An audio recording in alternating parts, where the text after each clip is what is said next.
Let's journey to a world where the river of time flows in reverse.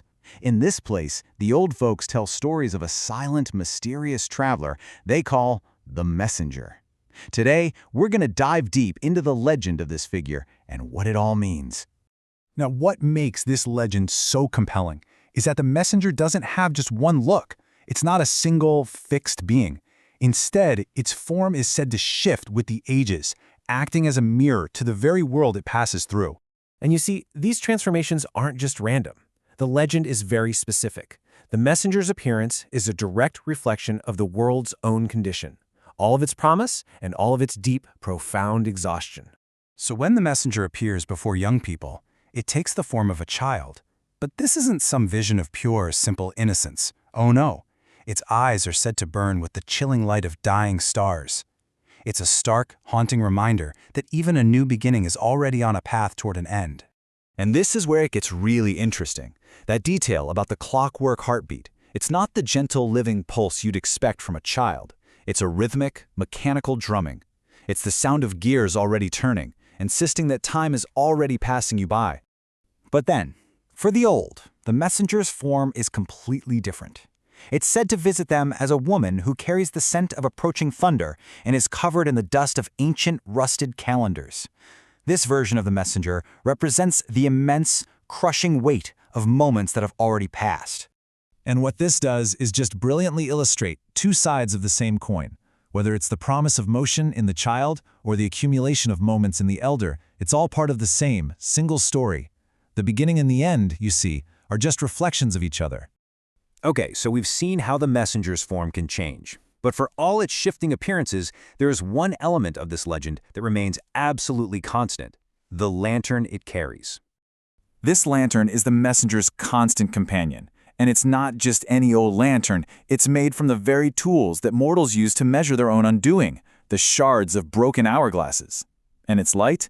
Well, it doesn't offer warmth or comfort. It reveals the delicate, fragile nature of existence itself.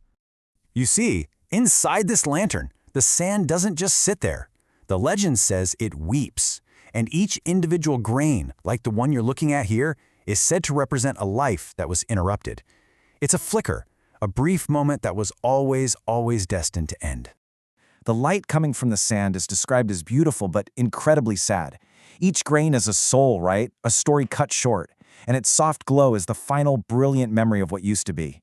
It's this collective melancholy light of countless endings. So the messenger doesn't speak, not one word, but its silence is unbelievably powerful. In fact, its very presence is said to be enough to alter the fabric of the world around it. This right here is such a crucial point in the legend. Even without making a sound, the messenger's journey leaves a permanent scar. It floats, never touching the earth, and yet cracks spiderwebbing across the ground beneath it. It's as if reality itself has to warp and bend just to let it pass through. And it's not just the physical world. Reflections become completely unreliable when the messenger is near. Mirrors fog over, obscuring what's right there. It's this physical sign of how the past and future are blurring together, making the present moment totally uncertain. They say you can actually feel this presence in the atmosphere.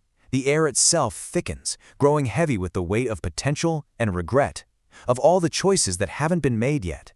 It's as if the entire world is just holding its breath, waiting. So all of this leads to the big question. Why? What is the messenger's purpose? And according to the story, the answer is probably not what you'd expect. You know, it's just human nature to fear what we don't understand.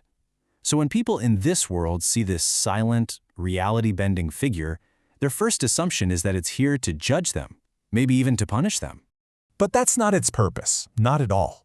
The messenger isn't a judge or an executioner. Its true role is much simpler and maybe even more terrifying. It's there to be the ultimate mirror, reflecting the truth of existence back at itself, without any comment, without any opinion. It is there only to bear witness. And this is the fundamental truth that the messenger delivers in its silence. That your time, it isn't some light, easy gift to be spent however you want. It's a profound sentence, a weight you are destined to carry from your first moment until your very last.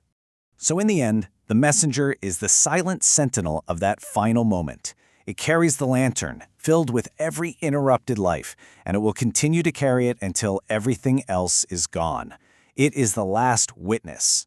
And so the legend leaves us with this question: when the world is finally surrendered to silence, what will be left to see in that final melancholic light?